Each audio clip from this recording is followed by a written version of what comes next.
Naomi was a jaded woman, and we can understand to some degree her grief. After all, she had just lost her husband, and to be a widow was to be in poverty. But not only that, she was a widow in a foreign country. No family, no support system except for her sons. And then her sons die.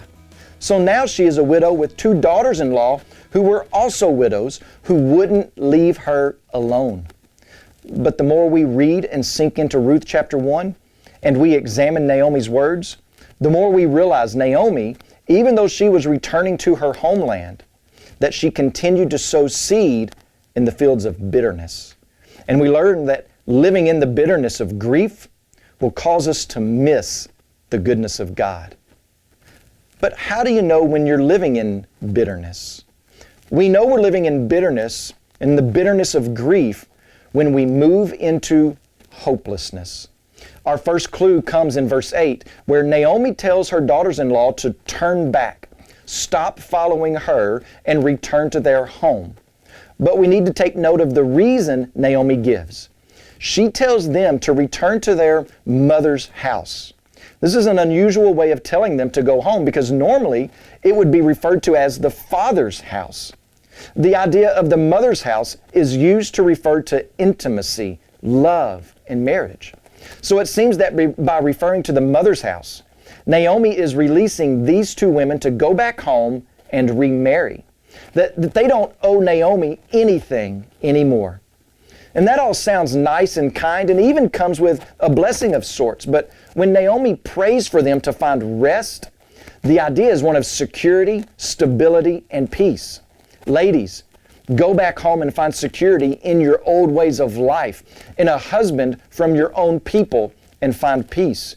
If you continue to follow me, you will find nothing but emptiness and brokenness and hopelessness. I have nothing in my future but misery, and I don't want you to be part of that.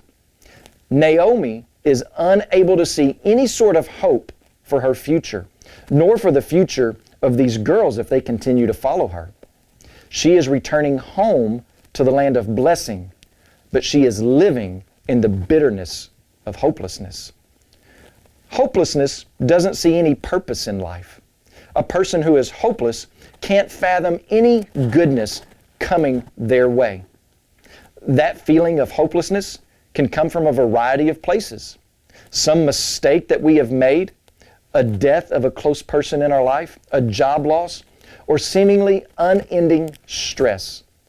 All of these were factors in Naomi's life, and yes, all of those situations should produce grief. But we're not talking about grieving and being sorrowful. We're talking about living in, remaining in the bitterness of the grief. So does any of this describe you?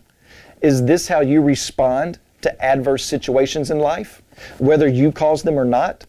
Do you go to this place where you think that there is no blessing, no hope of any kind, no mercy on the horizon?